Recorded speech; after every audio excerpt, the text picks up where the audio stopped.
आलयं करुणालयं नमामि भगवत्पाद शंकरं लोकशंकरम्। नारायणं नमस्कृत्य नरं चैव नरोत्तमं देवीं सरस्वतीं व्यासं ततो जयमुदीरयेत्। कृष्णाय यादवेन्द्राय ज्ञानमुद्राय योगिने नाथाय रुक्मिणीशाय नमो वेदान्तवेदिने। अग्रतः पृष्ठतश्चैव पार्श्वतश्च महाबलौ आकर्णपूर्णधन्वानौ रक्षेतां रामलक्ष्मणौ रक्षेतां रामलक्ष्मणौ रक्षेतां रामलक्ष्मणौ। सभाकल्पतरुं वंदे। आज बहुत विशेष दिन है। बहुत सारा जन्मांतर सुकृत है तो भी यहाँ ये मंच के पास हम बैठ सकते, नहीं तो नहीं बैठ सकते। बहुत पुण्य करे हैं हम लोग। क्यों, क्या पुण्य है? लोग बहुत आ रहे हैं, महाकुंभ में स्नान कर रहे हैं, जा रहे हैं, मगर उससे संपूर्णता नहीं आएगा।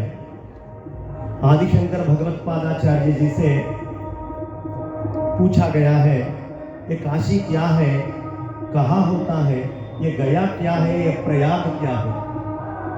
तो आदिशंकर भगवत्पादाचार्य जी ने काशी पंचक में इसका उल्लेखन करा। काश्याम भी काशते काशी काशी सर्वप्रकाशिका सा काशी विदिता येन तेन प्राप्ता ही काशी। अब मैं कहता हूँ काशी क्षेत्रम शरीरम। शंकर भगवत्पादाचार्य जी ने ये बोलिए कि काशी क्षेत्र क्या है? काशी हमारा शरीर स्वयं है। त्रिभुवन जननी व्यापिनी ज्ञान गंगा। तो काशी ये शरीर है तो गंगा भी रहना है। गंगा कहाँ है? तो आदिशंकर भगवत्पादाचार्य जी कहते हैं, आपका जागृत स्वप्न सुषुप्ति में तीनों समय आपके अंदर एक ज्ञान नाम का चीज है। आप जागृत में है, ज्ञानेंद्रिय से आंखों से देख रहे हैं, कान से सुन रहे हैं और सारे से सारे इंद्रिय काम कर रहा है। तो एक ज्ञान से आप सबको पहचान रहे हैं। मगर अब सो गए, हम नींद के स्वप्नावस्था में है, तब भी हमारा ज्ञान है, हमारा आंखें बंद है, कान बंद है, स्पर्श का लक्षण बंद है, मगर फिर भी जो हमारा ज्ञान है वो है ही है। इसीलिए दूसरा स्थिति ज्ञान का है स्वप्न का, और तीसरा स्थिति सुषुप्ति। सुषुप्ति में भी हमें ज्ञान है। वो ज्ञान क्या है? कोई उठाए नींद से, उठाते तो हम कहते हैं अरे इतना आनंद से सो रहे हैं, क्यों उठा रहे हैं? यानी कि नींद में, गाढ़ निद्रा में आनंद है, ये हमें मालूम है, एक तरफ का ज्ञान है। अब ये तीनों ज्ञान एक ही आत्म ज्ञान में है और उसको बांट के हम देख रहे हैं। इसीलिए ये तीनों ज्ञान स्वरूप जो स्वर्ग मर्त्य पाताल में है, त्रिभुवन जननी व्यापिनी ज्ञान गंगा। तो गया क्या है? शंकराचार्य जी कहते हैं भक्ति श्रद्धा गयेयम। हमारे अंदर जो भक्ति है और श्रद्धा है वो ही गया है। अगर हमारे अंदर भक्ति नहीं है, श्रद्धा नहीं है, तो हम जिंदगी में कभी गया स्नान या गया का श्राद्ध कुछ भी नहीं कर सकते। इसीलिए श्रद्धा से जो करते हैं उसे श्राद्ध कहते हैं। श्रद्धा रहना है, भक्ति और श्रद्धा यही गया है। तो पूछे प्रयाग क्या है?